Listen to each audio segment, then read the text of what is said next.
The Oblivion Remaster remodeled every single armor in the game, and even added some new armors included with the deluxe edition. From the simple light armors that keep you nimble and quick on your feet, like the basic leather set, all the way to the extravagant intricate adornments embedded into the plated ebony heavy armor that can deflect even the most crushing blows.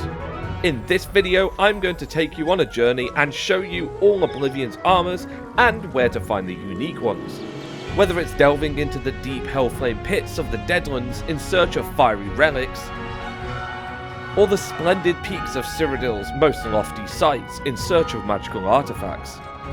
There are many incredible sets to discover and craft your character's look around, so let's go on an adventure to discover each one of Oblivion Remastered's new armor designs, to give you all a one-stop shop to preview all the generic and unique sets you can obtain across your game. So welcome to all the armors in Oblivion Remastered.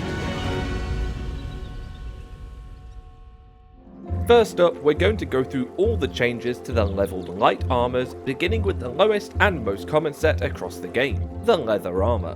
Lightweight, flexible, and easy to scavenge, it offers little on the end of protection, but allows for swift movement, and its remodeled design is much richer, with worn leather stitching and detailed buckles that reflect a life of travel and hardship. It's not flashy, but it's functional. Ideal for rogue, scouts, or early game survivalists braving the wilds of Cyrodiil. Whether you're sneaking through Ayleid ruins or running from a drunken minotaur, this armor paired with a dagger and a fast mind will set you up to carve your path across the province. But as you reach the northern heights of Skyrim's icy border, you may need something a little more fitting to the climate. Raw and rugged, the fur armor set channels primal survival. It's cobbled together from hides and pelts, and particularly favourable among bandits and hunters. This set isn't about finesse, it's about enduring the cold, surviving the night, and fighting like a beast in the wild. Not ideal against sharp steel, but if you're role-playing a wild-born outlaw, this is your armor of choice. Next, let's move up a tier and look at the more officially smith sets for light armor users. Starting with chainmail, the armor of the journeyman. Neither novice or master, this offers decent defense and still within the light armor category. It's commonly used by town guards and traveling mercenaries, and its chain links glisten subtly in the sunlight. It's perfect for players who want balance, mobility without sacrificing too much protection. It may lack the flair of more advanced gear, but there's something respectable about its knightly simplicity, and sets you up firmly to take on bandits, beasts, and the occasional Daedric cultist. As you advance through the levels of your swiftly armoured character, you may be seeking something that gleams with elegance and strength, and mithril armour is one of my personal favourites in the game. This set marks a turning point in your journey. You're no longer a novice and are slowly becoming one of the elites. Its cold shimmer and intricate etchings along the pauldrons and gauntlets reflect a very Gondorian style of armour with an elvish twist. It's ideal for adventurers, champions, and all manner of lightweight heroes, forging their paths in Cyrodiil. But that's not the only light armour which radiates elegance and master craftsmanship. Across your adventures, you may delve into various ancient Ayleid ruins, the lost home to the forgotten elves in the region, and this graceful and ornate design for the elven armour really does embody the ancient artistry of the Ultima, with its gold-forged flowing patterns and ceremonial craftsmanship. A light and protective set that displays a statement of status and power for all who wear it. And finally, in the light armor category falls the shimmering, sharp, and slightly otherworldly glass armor. This is the apex of light armor, forged from the refined volcanic glass and moonstone. It's incredibly strong, despite its delicate look, and its remastered version really now reflects a set worn by master warriors and elite guards. Each one of these sets in the light armor category really are a step up from the Oblivion versions, not only in quality as you'd expect, but the design choices and proportions to the player's body, really shaping up the artistry of crafting your character and creating your story throughout your adventures across the game. I'm personally a big light armor fan, so seeing all of these awesome options for you to pick from is a true delight, the likes of which we don't always get in every RPG. But we're far from over with this video. Heavy armor is the pinnacle of armor, and in many ways, is far more important when you're choosing your attire to play a major role in your playstyle. So let's begin with the basics with the classic iron armor set. This is the basic, bulky and brutally honest start to every warrior's playthrough. Its new remastered model allows you to see every dent, rust mark and chipped edge. It's not sleek, not very smart, but reliable and easy to obtain. I personally really love this new take on the iron armor. It's one of the most common you're going to come across your playthrough. Alternatively, if you're looking for something that fits the same bill but airs more on the knightly side, you may want to find yourself a set of steel armor. It has subtle engravings on the chestplate and helmet, and is ideal for heavy soldiers and veteran mercenaries looking to make a name for themselves across the province. Steel armor makes the statement that you're not just playing defense anymore, but you're leading the charge, but is one of the more regal and put together sets in the game, which if you're looking for a berserker may not fit your style, unlike the next set. Born from the forges of Orsinium, Orcish armor is pure brute force made wearable. It's forged by master smiths, and now truly looks like it, unlike Skyrim's take. Its tribal engravings and fur-trimmed stitchings create a look that is perfect for berserkers, warlords, and anyone who wants to look like they eat trolls for breakfast. From a lost civilization who took pride in their ancient technology, the Dwarven armor is a set that marks a true heavy armor adventurer who wants to stand out amongst the crowd. With a truly mechanical and somewhat alien design that screams wealth and carries the power of 1,000 years, Dwarven armor combines intellect and raw might, and if you want to look like you crawled out of a Dwemer ruin with the knowledge of the ancients and the fists of bronze, this set is the ideal one for you. Now we've explored all the respectable options for progressing your level across the game and climbing the armor ranks, we know who most heavy armor players will be gearing up to take on. And that's the fabled, infamous, new game cheese fest, which is Umbra, who adorns the full set of ebony armor straight off the rip. This set is truly the stuff of legends, dark as night and as strong as Dragonbone. Its new remastered design pays homage to the original but upgrades it to modern standards. It's truly a regal set destined for elite level warriors or adventurers seeking to wear their wealth on their sleeve. And finally, we have the last of our regular armor sets in the Deadlands Forge Daedric Heavy Armor, the most deadly and fiery set to obtain in Oblivion. This terrifying collection was forged from the fires of Oblivion itself, and provides the player with a truly fearsome and as close to impenetrable protection as you're going to get. It's the choice for Dremora lords, cursed champions, and those who've made deals best left unspoken. Wearing it makes you feel like a nightmare in motion, and is the highest leveled armor from the regular leveled sets in the game. From the basic iron armor, climbing all the way up to the most fiery, gruesome plates that strike fear into the hearts of your opponents, the upgrades from the original game are as clear as day and really show how the artists have evolved over the years of making games. These armors offer escalating power, presence and protection. Whether you fight with honor, rage or ambition, there's a suit that fits every player's path. But now we've covered each one of the leveled armors you'll find across loot pools and regular progression, it's time to delve into the world of uniques. In this half of the video, we're going to take a look at all the unique armor sets in Oblivion, but first let's begin with the different town guards.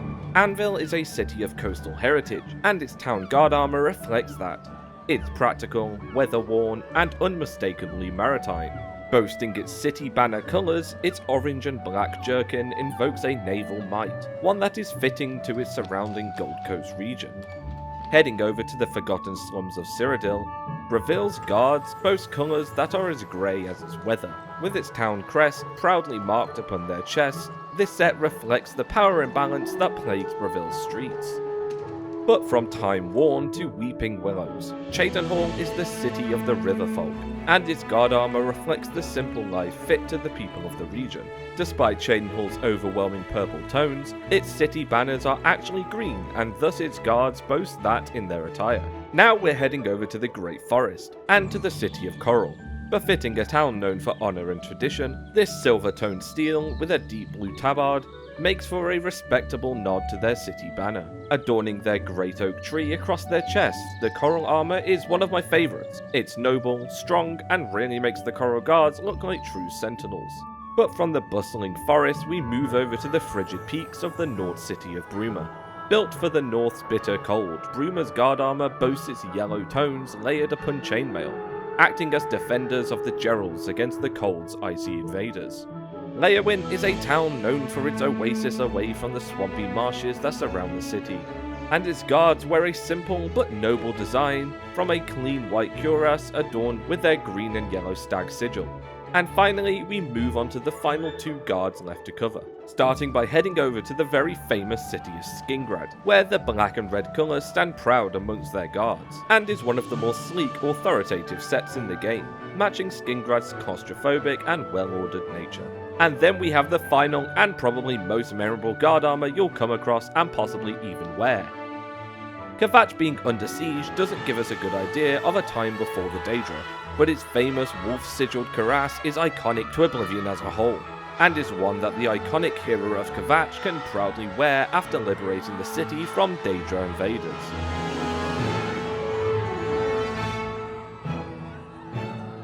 Next, we're going to showcase every unique or quest armor, starting with the Crusader armor, which can be started by investigating the Anvil Chapel murder and going on a journey to collect each of the pieces of the set. This will provide you with the armor of Pelinor himself, a holy Templar attire that gleams with silver and gold trims, and acts as a symbol of walking the path of virtue, one of the elderscrolls' most iconic looks that can be used in light or heavy variants.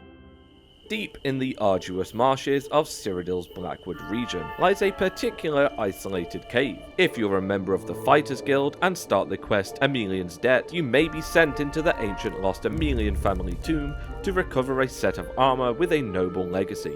This is the Brusif Emelian armor, a set famous for its ancient history and beautiful design that resembles somewhere between steel and glass. This plated set features a distinct teal craftsmanship, gleaming with elegant curves and a graceful silhouette. It's steeped in family pride and debt, and is a reminder that buried legacies can rise once again. After murdering your first victim, you will gain access to the halls of the Dark Brotherhood. Known for its shadowy assassinations, you're given a set of shrouded armor, the perfect set for a new assassin climbing the ranks of blood. Its black cloth and crimson stitching lets you melt into the dark, and is one of the most agile, form-fitting light armor sets in the game that comes with some powerful enchantments for stealth. Returning to the Fighters Guild for a moment, there is actually a slightly unique version of the steel armor worn by members of the Blackwood Company. This armor in most ways is basically steel armor, however is adorned with the sigil of the Blackwood tree. Again, much like the regular steel, this knightly soldier set emphasizes the organization and order of the Blackwood Company mercenary group, with the added variant of the sigil of the company on the gut. Now let's turn our focus over to the armor adorned by the soldiers of the Imperial Legion. This can be looted from Legion guards, sometimes when killed, but most of the set can be reliably looted during the Dark Brotherhood contract scheduled for execution, where you re-enter the Imperial prison and can optionally slay some Legion guards on your way back through. And in a similar vein, we can also obtain a further elevated set styled in a similar shape. After completing the main quest, Chancellor Okoto will reward you with the suit of Imperial Dragon armor. This is the award for the Champion of Cyrodiil, with golden trims, ornate dragon motifs, and truly is a fitting tribute to the hero of Kvatch. It's a sign of stature and recognition from the Empire, and proof that you stared into oblivion and came back triumphant. However, far earlier on in the main story, you'll be sent to Cloudruler Temple, the home of the Blades, the personal guard of the Emperor. It's here when you join when you can obtain the set of Blades armor, a ceremonially designed set modelled after the ancient Akaviri. The remastered design enhances its Eastern-inspired plating, with layered protection from head to toe, fitting for those serving a legacy from beyond the Empire itself. Next we have a few armors that all revolve around completing the arena questline. From Pit Dog to Grand Champion, you'll receive the famous Raiment of Valor, formerly worn by the Grey Prince. This set is the theatrical signature for the greatest warrior in the Imperial City's arena, marked with shining fabrics and richly cut insignias, this has a light armor variant too, and is a more advanced step above the 2 basic armors you obtain from joining the arena. Additionally, there is the pit armor, a set of light armor that I don't actually think has any legit means of acquiring through regular questing and looting, but I thought I may as well show you here in case you wanted to be aware of its existence. As part of the remaster, Oblivion came packaged with both of its iconic DLCs, and within the Shivering Isles expansion, you will find 2 common armors, the first being the Golden Saints armor, obtained through siding with the Golden Saints, granting you their armor as a reward. Angular helmets, elegant metals, and is perfect for fantasy warriors or spell swords looking to prove their worth. Alternatively, if you side with the Dark Seducers, you can obtain the Dark Seducer armor, which is more fitting for an evil or darker toned character. With its spider-like appearance and deep hallowed plating, Dark Seducers inspire fear, and their armor is no different. However, there are 2 more unique sets found in this expansion. Forged by the Smith in Bliss, Amber armor can be obtained from collecting amber from the root tunnels in Mania, and turned into this soft resin glowing set of armor perfect for agile warriors. And finally, if you collect Madness Ore mined in Dementia and take it to the blacksmith in Crucible, you can craft this heavy set of raw, terrifying armor called the Madness Armor. With jagged steel and unnatural engravings, this set is forged for nightmares, and along with all the other unique sets you can obtain, caps off all the base game armors you can acquire. The last leg of this video is going to show the 2 new armors in the Deluxe Edition. Starting by locating 4 different Mythic Dawn pamphlets dotted across the game, these will give you the lead to head to the Lonely Suitor Lodge in Breville and speak with the Dunmer Ingi. This will then lead you to Mingo Cave, where you can either take part in the Mythic Dawn sacrifice or kill the cultists. Either options will give you the Harbinger spell, where you can summon a Daedra to obtain weapons and armors. Here you can get this new epic set of Cataclysm armor, spiked and forged with blackened steel and red skin leather. Additionally, if you own a horse, you can head to the stable outside the Imperial City and acquire this incredible dark and red set of horse armor for your steed, reminding me of something the undead horses would wear that are ridden by the Nazgul in Lord of the Rings. This set combined with the horse armor offers a new quest with multiple role-playing choices to acquire these awesome new sets of evil-styled armors. However, there is one last armor in the Deluxe Edition that is on the flip side and is aimed for a more noble player. If you speak to Ilav Draugr outside Kvatch, you can be suggested to visit Beldeboro, where you will encounter a locked door protected by a powerful magic. And once you gain entrance, you will encounter a unique Lich boss, Corellian, and loot the Elder Scroll from their corpse. Returning the scroll will give you the Order armor, a unique set of Holy and Alien-inspired armor that really fits a high-level adventurer or Templar knight. With its incredible golden adornments and silver-plated steel, this set is probably one of my favourites in the entire game. Additionally, just like the previous, this armor comes with a new set of incredible horse armor to equip at the stables, providing you with a choice between 2 incredible-looking armors and horse sets that have wildly different styles to hopefully suit opposing playstyles. And that is going to be everything for this video. That's all the main armors in the game that you can find and obtain, including new ones added by the Deluxe Edition. So with that, I want to thank you all for tuning in and watching. Leave a like if you enjoyed, and I'll see you next time.